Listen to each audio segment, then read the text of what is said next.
Can Tyranids be the dark horse army that wins it all in LVO this year? My thoughts and more coming up.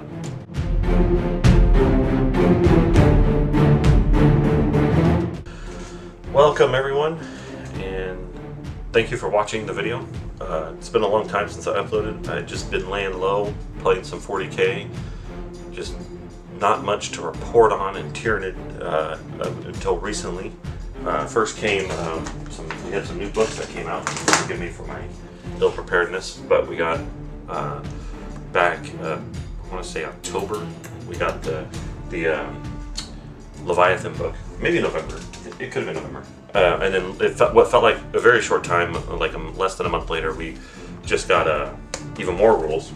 And this video is not a video to talk about the rules and what they came out to be, but just simply the implication of those rules and my thoughts and opinion from my perspective as a Tyranid player and an avid Tyranid player, what I think these rules mean for the Tyranid faction, what this could lead to with a possible codex. This isn't a speculation video. This is just about with these new rules and how they can work together, and my thoughts on how well you could see Tyranids perform at the LVO coming up in 3 weeks' time. Myself, I'll be going, and in this video I wanted to talk specifically about the list I'll be bringing and the success I've had with the list, and not to mention challenges that I am not looking forward to fighting or encountering rather at LVO, and just some overall successes I've been having with the army list. And also, just, it may not be me. I don't for a moment think I have the ability to win an event like LVO. That is such a gauntlet to go through. That you're looking at 9, possibly 10 games of winning and going unbeaten in a 3-day span, and I just don't think I have the brain power to go that far. My hope is this list that I have here before you, that I'm going to go through in a minute, is that it can go like a 4-2, which is a good showing, or even possibly a 5-1. For me playing it, I think if one of the super competitive Tyranid players out there that go hard and no life it essentially, and that's not a dig by any means, but just the term no life it, I think they could go really far with LVO and possibly win the whole thing. So without further ado, let's go through the list. I'm going to be looking at the screen here, just so I can navigate, but here we are on Tabletop Simulator. I wanted to give everyone a visualization of what the list looks like. And currently I have these models in real life. I will be WYSIWYG, with the exception of a Hive Tyrant, because you cannot give them wings and double melee weapons, which is rather weird how they do it on here. I don't know how they do it, but they do. So we'll start off with the first entry. It's we'll talk a general theme of this list. Obviously, it's the new Crusher, utilizing the new Crusher Stampede rules. So this is a Crusher Stampede list with taking the High Fleet Leviathan, so that opens us up to all the new stratagems, warlord traits, and psychic powers, which I don't think we got any psychic powers in the Leviathan book. I'm pretty sure we didn't. Anyway, well, at the same time, we now have access to the the Crusher Stampede rules, and while being able to use our regular Tyranid stratagems and rules, because the Tyranid Codex does have some, basic ones. So this list here is just purely, if you're going to Crusher Stampede, you might as well go Leviathan. There's no reason not to. You can't use you don't get to use your 6-up field map anymore, which we all know. So that's not the problem. But the fact is, your whole army is going to have a 5-up invuln. Obviously, Hive Tyrants and Swarmlords are going to have 4s, but in a Maliceptor if you bring one, or Zonothropes and Malanthropes 3-ups, obviously. But my point being is this army is super resilient. We know all the rules: monsters -1 damage, yada yada yada. This isn't a walkthrough or review of what Crusher Stampede is. There's tons of videos out there that will easily explain what the Crusher Stampede entails. So let's start off with our warlord, our detachment selection. So we have 2 detachments in this list. It's a patrol detachment and the super heavy auxiliary detachment, because that's how we get the Harridan. And because we're taking a patrol detachment, for us bringing the Harridan, it's only going to cost us 1 CP to bring him.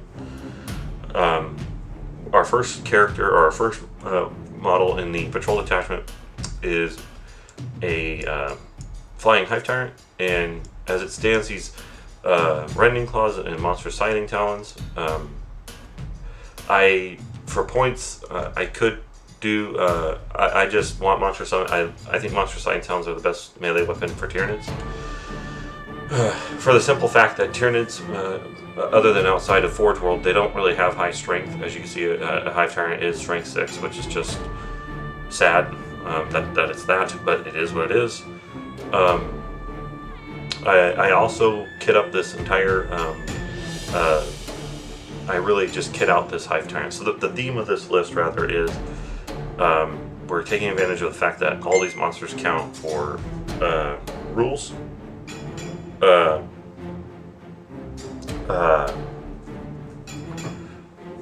So we can take advantage of all the rules. So, like, for example, the Scythe Hire rule is 18 wounds. That means he's going to be 18 models. 12 wounds, Swarmlord, 12 models. Hive Tyrant, 12 models. 18 on Demechacharon. And then you have your Venom Thopes, your Warriors, and your Hive Guard. And you're probably thinking, like, well, how are you controlling objectives? How is this list going to stay on objectives while do its job? This list moves really fast. Obviously, with the Harridan, he can't really hold anything, but he can score us points for engage on all fronts, which is an auto take. So the typical secondaries you're going to see me take are engage on all fronts, grind them down, because this list is super killing.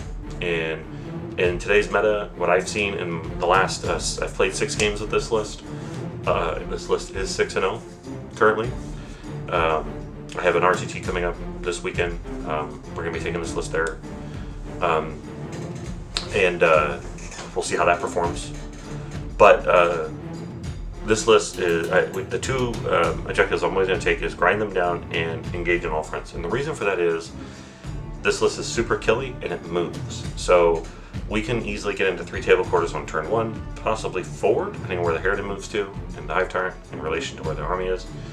And then, so we're maxing out on that, and then killing, grind them down. We're killing. This list kills stuff with relative ease. There's not much shooting in the list, as you imagine. We have our Harridan, Scythe Hire, and Hive Guard. Those are the only things that can really shoot. I think Venom Thopes can shoot 6-inch pistol, but I always forget about that. But essentially, the list is just going to move in, get in your face, turn 1, and beat you down. And then the list is also, by virtue of being a Crusher Stampede, very durable. All the monsters have -1 damage, as we know. 5 Abysmal Army wide. We toss in some beautiful effects like Venom Thopes to provide that -1 hit bubble. And it just makes the army we can bunch them all up together, nice big happy family, and prevent them from getting alpha struck off the table. I'm pretty sure once Tau Railgun spam gets into the meta, which we'll see 4, yes, we'll have problems with that, no doubt. This list, we're going to go through the pros. The pros are pros and cons. It has a lot of cons, or it has its fair share of cons and it has its share of pros. So starting off with the pros, very low model count. You're going to play your turns really fast. You're going to have a general idea of what you're going to want to do, and it's just very durable, very strong. Most of the models in this army are either toughness 7 or toughness 8. Your Harridan will not die in 90% of the game. I've played 6 games, have not lost the Harridan yet. He's taken his damage, and most of his damage that he takes is from himself, mortal wounding himself so he can shoot better. So he's a super tank. Play aggressive with the Harridan, but not going to kill it unless you run into like a super gunline Tau or a super gunline AdMech army and they want to dedicate their entire firing array platform to the Harridan. Yes, they will kill it then, and that'll be a rough go. And that's where we go into cons. Cons is we have a lot of eggs, not all of them, but a lot of eggs in the Harridan basket. If the Harridan gets nuked off the table turn 1 before you even get to go, it's going to be a long game, and you're probably not going to win. It doesn't mean you will guaranteed win, but you are probably not going to win because we rely on the Harridan to take out those guns that would have taken him out, and now he's gone, so we have no way of taking out those guns in the backfield. We could possibly do it with the Hive Tyrant via catapulting with the Swarmlord, but again, it's so going to be so situational I couldn't even speak to it. So there's that. Also the cons is very low model count, so as you lose models, you will it will be noticeable. You lose your Swarmlord, you feel it immediately. Even if you lose the 3-man Venom Throat team on turn 3, I mean, you feel it because you need all these models to perform at a high level, not necessarily perfection, but at a high level. And when I say high level, they all have their set jobs and what they're going to be doing. And if they're not, if your opponent denies you that ability, then it's going to be really tough. So let's get back into the list. We know our pros, we know our cons, and forgive me for order of operations, but I might list off more. But we'll start off with the Hive Tyrant. We have a flying Hive Tyrant here. He is our warlord, and he has a lot of abilities. I call it juiced up Hive Tyrant. So what I mean by that is, like, imagine like you have your basic Hive Tyrant or your basic person, you just juice them up with tons of steroids and you just make them super nasty.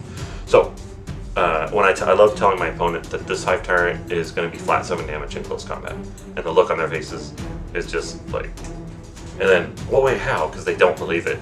And I was looking through it and it's pretty impressive. So we take Monstrous Rending Claws. You can Monstrous Side Tones, it doesn't matter, but I like Monstrous Rending Claws, and it's because they don't have the unmodified 6 roll. It's literally 6s score rending hits, and also we put toxin sacks on here, so 6s is an additional damage.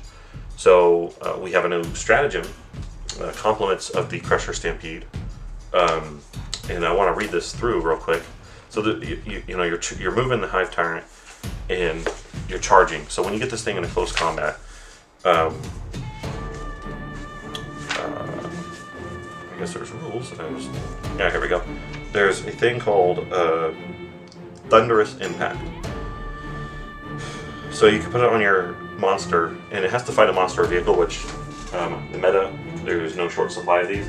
But this Hive Tyrant's getting +1 to hit, +1 to win, +1 damage. Just incredible. So Imperial Knights, this is an Imperial Knight killer. This is a toughness 8. What's that? Not the Executioner. The Primaris the new Land Raider. I call it the new Land Raider. It's the floating tank where for a while there was 3 of them and they were just gross. I haven't seen them recently, but like everything is vehicles. I played Orcs, Freebooters Orc list it was all vehicles. Tabled that opponent by turn 3, and I went second with this list. Second. Let that sink in for a moment. But what this guy does here, as long as I'm fighting a vehicle or monster, which that's what he's going to do, we give him +1 to hit, which we don't really care about. He's already hitting on 2s. We give him +1 to wound, so now he's strength 6. Oh, but wait, his monster's running claws are strength 7 due to murderous size, which we spend a command point before battle, and we give him that. So we give him strength 7. Now, on most vehicles, they're toughness 7. If I'm fighting toughness 8, that's no big deal. That's 5s to wound, but now we're back down to 4. 7s, we're down to a 3. So he's wounding those vehicles on 4s, and also, because he has +1 to wound, 5s and 6s give him count as 6s for the purposes of rending with Monstrous Rending Claws, and triggering the on a 6+ do an extra damage. We can double dip in that, and because we take a second Warlord trait on him, he has 2. One of the Warlord traits is Assault Commander, and as we know, we can pick any of the original Warlord traits from the Hive fleets. So Behemoth, Kronos, Leviathan, Hydra even becomes an option. Very situational. I love this Warlord trait. I think I'm falling in love with it quickly because I can, beginning my command phase, select Behemoth, and now on 6+, I'm getting Toxin Sacks +1 damage and Behemoth +1 damage. Murder Size +1 damage. That stratagem we just talked about, Thunderous Impact 2 CP, another +1 damage. So we have +4 damage on 5s and 6s. And when you rend on a Monstrous Rending Claw, it's 3 damage flat. So Now we're at 7. That's how we get to 7 flat damage. This thing is really gross. And the great thing about it is he's also super hyper defensive too, because we've given him a relic, just one, which is the Leviathan Relic from the new Leviathan Warzone Octarius book, -1 to wound. We've given him the new, his second warlord trait is the Savage Intimidation Aura, so any enemy models within 3 inches of him in the fight phase are -1 to hit him, for melee attacks, not for shooting. So effectively, and because he's Crusher Stampede, he's and a monster, he's -1 damage. And he's a Hive Tyrant, he has a 4-up invul. So let's just run through this real quick. This Hive Tyrant is -1 to hit from close combat. On turn 1, if you're shooting at me, they're going to be parked next to our Venom folks, -1 to hit there too. So it doesn't matter. He's -1 to hit, -1 to wound, -1 damage. 4-up invulnerable save, and if we have a good psychic phase, our Swarmlord is going to be putting Catalyst on him 9 times out of 10. So he'll have a 5-up Feel No Pain as well. I remember I played my first opponent, charged in. He's like, this thing's -1 to hit. I'm like, yeah. He's like, and -1 to wound. I'm like, yeah, how? Walked him through it all. He was just blown away. So I call this the juiced up Hive Tyrant. And guess, he's like that. And he's like, how many is that, like 350 points or something like that? I'm like, no, it's 195. So this is a 195 point model, and it's doing all this work. This is a great take. This is a great killer. You're moving him up 16 inches, and then Swarmlord's going to move in advance following behind him. Swarmlord's going to make him forfeit his guns. As you can see, he doesn't have guns, and he's going to go in and double move again, and then charge, and then an enemy unit, preferably a vehicle, and even if it's not a vehicle, that's okay. We're still doing flat 6 damage. For the aforementioned reasons, we just don't have the stratagem. We don't have the +1 to wound. That's okay, but we reroll all failed wounds anyway. So he's gonna kill infantry, and not to mention we haven't even talked about his psychic powers. So we've given him the psychic power, the D3 extra attacks, so he can have extra attacks there, so he can get up to 7. And the other psychic power, which is I'm on the fence about. We currently has the you can select a non-synapse monster, reroll all failed hits. I was mistakenly putting it on myself, thinking that it could go on him too. Big no-no. That was my first practice game. Learned that one real quick. So he can only have the -1, or he can't put it on himself. He has to put it, which means only these 3 guys are going to get it, or Hive Bear be in close combat, and these Rending Claw warriors aren't really going to be in close combat. So I'm thinking about switching this up to a 4-up invul and then just casting it out and putting it on either Democron or Hydrodual, or even possibly the Harridan. Don't know. We'll see. I'm probably going to switch that power out. I think that's where we're going to be at. But regardless, those are my 2 warlord traits. People are like, oh, why didn't you take the warlord trait to give him D3 extra attacks? I'm like, I feel like that's silly. I'd rather have the flexibility to change. So like for example, my first game against that orc player in the RTT, I ended up tabling him by turn 3-4 or something like that. He brought the Harridan, or this Hive Tyrant rather, all the way down to 1 wound, and I popped Hydra Warlord trait, which says on my next turn, the beginning of my next turn, pick up a dice for each wound he's lost, roll him on a 6+, you get wounds back on 6s. For every 6 you roll, you get a wound back. So I had a way to get the old school regeneration on the Hive Tyrant. Fortunately, it didn't come to fruition, but there's utility there. I always will Grisult into Behemoth, or I just played 1,000 Suns. My friend with his 1,000 Suns, instead of turn 1, I Grisulted because all he had was Rubik Rings and Terminators, Scarab Terminator guys, and he kept Magnus the Red off the table because he didn't want it to get laser beamed off by my Harridan. So I just warlord traded into Unstoppable Hunger from Kronos. If you fail a psychic check within 18 inches, you're taking D3 mortal wounds, and I just tossed him in via the Swarmlord into the heart of his army, and he ended up doing about 7 mortal wounds. With Shadows and Warp, 1,000 Suns are really good at casting, but they're not used to, like, when they fail, it's not a big deal. They just move on to the next one. But he was failing with they will fail with typically a lot of their stuff, which he was doing, and was taking mortal wounds. Really, really strong ability. and I like that flexibility. It's very niche, helps us adapt to the situation, to the battle at hand. And this Hive Tyrant is really strong. I mean, it just will delete anything it touches. I don't care what people say. This is my loadout. I love it. Feel free to copy it. He has Adrenal Glands, +1 in charge if he needs it, +1 advance if we advance. He has Onslaught and Catalyst, which we'll put on him, so if he does advance, we'll use our command reroll if we need to. But typically I haven't had to because the board is a lot smaller now, so I don't have to Onslaught him, I don't have to advance him. But yeah, it is amazing to see people. They will not even look at this model. They will fire everything they have into the Mechacron. They will fire everything they have into Hive Guard. They will some of them will make the mistake in trying to take out the Harridan, which what that Orc player ended up doing. He ended up only doing like 5 wounds to the Harridan with his entire freebooter list. I mean, this list is resilient. So anyway, enough with the Hive Tyrant. That's the main piece of the army. We have a Swarmlord. He's there to catapult the Hive Tyrant. If the Hive Tyrant dies on top of turn 1 because I didn't go first, whatever, he will catapult either Scythe or Demechacron. Probably the Demechacron because he doesn't have a gun, so that would be the second priority. We have, like I said, a Scythe Hydrolude. Love it. Demechacron. We have Hive Guard. We don't take Impaler Cannons here, we take Shock. I cannot stress this enough. Every Tyranny player needs to get rid of Impaler Cannons and switch to Shock. The meta is too heavy on vehicles. These things will melt a vehicle with relative ease. You take a warrior squad here with Bioweapon Bond with that Synaptic Link. You put it on here, these Hive Guard are hitting on 2s.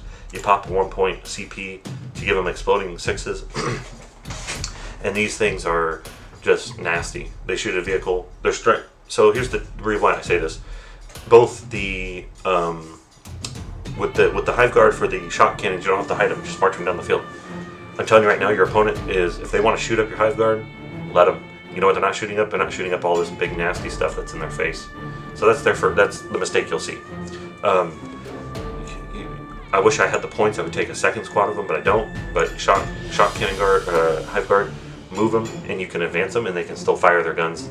And if you have bioweapon bond on them, they're hitting back on a 3+, which is amazing for advancing. If not, you're hitting them on 4. It's not the end of the world. But it's D3 number of shots, whereas the Impaler Cannons are just flat 2 apiece. Yeah, they're ignore line of sight and have an extra foot worth of range.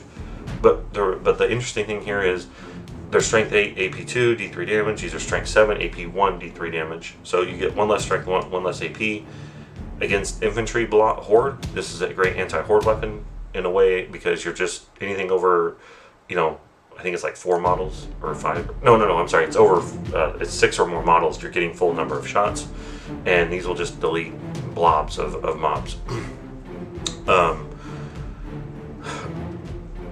I just can't stress enough. It's all vehicles. The Orc players, Tau with their Devilfish and Hammerhead spams, which I ran into that.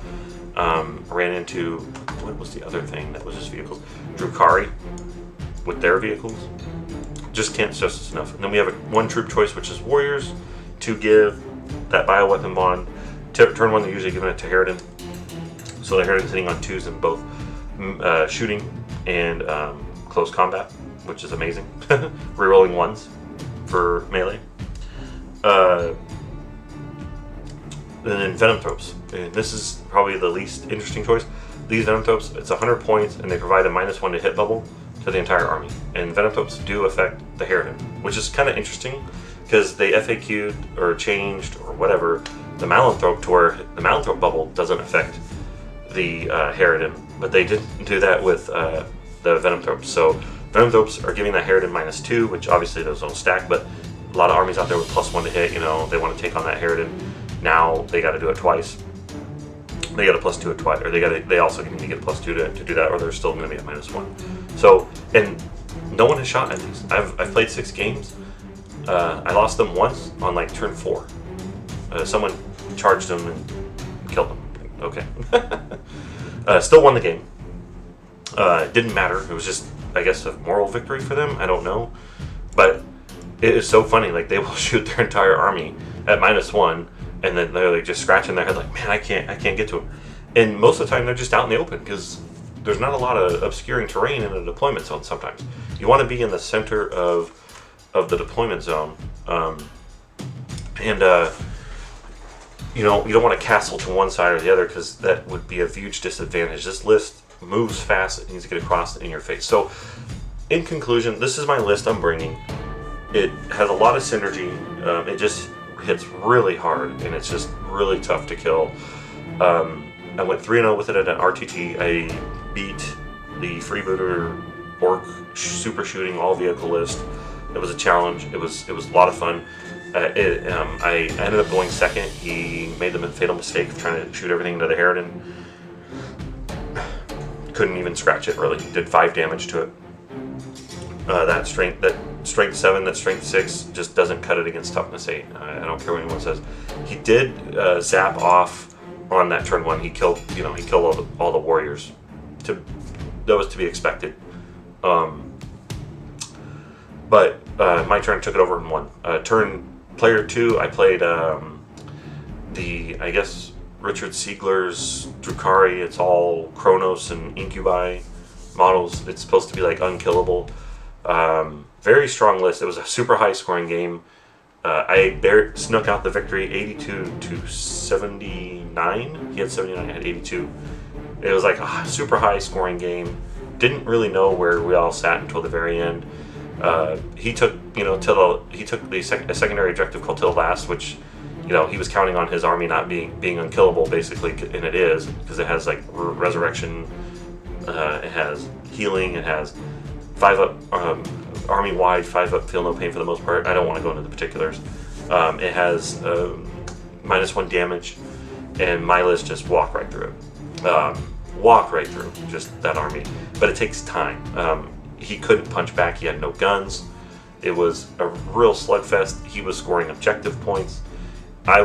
This list is kind of slow on that. So another thing with this list, the overall feel of this list is this list will lure your opponent into a false sense of security.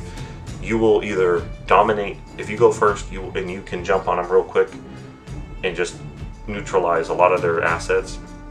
I would say around 500-600 points of their stuff before they even get to go. The game is over because they've lost so much of that army. They're not going to be able to keep up. But you don't even score objectives right away. So, but neither are them because you're in their face. You're on their objectives. They can't even have the luxury to go get objectives. Usually, you have to watch and pay attention. So you'll often have to send back your Swarmlord to go deal with something that got past your front line or your Demechacharon, wherever the situation is. You'll have to do that. It's not uncommon. It's going to happen. But this list comes out and smacks. And it lures your opponent because they're going to rack up points. They're going to be leading most of the game. And then turns 1, 2, 3. By turns 1 and 2, they're racking up the points. Turn 3, they're getting 10 of the 15, usually maybe 5 of the 15, but they're still leading. And by turns 3, 4, and 5, that's when you start maxing out all your primaries because they have nothing left on the field, and you swing back and you win. You take engage on all fronts, you take kill more, which is to grind them down, and then that third one is really your choice based on whatever the army they have. If they have a lot of vehicles, you're taking bring it down. That overall, I want to transition. The video's getting kind of long. We're almost at the 30-minute mark. Appreciate you guys for hanging out. LVO. This is my list. I'm taking LVO, and I see all the people talking Custodes and Gene Stealer Cole, the new Tower Railgun is going to be at the LVO. But no one is talking about these new rules for Crusher Stampede. I think they talked about it for like a day and we're over it. I would not be surprised if a Crusher Stampede Tyranid list makes it to the top Elite 8 and wins out and potentially even wins the LVO. Similar to what we saw with Tyranids with the whole Lictor Shame list a few years back. I don't know the exact year, but it came out of nowhere, won it with a Lictor Shame list. Wasn't even on the radar. It was pretty cool. Pretty inspiring.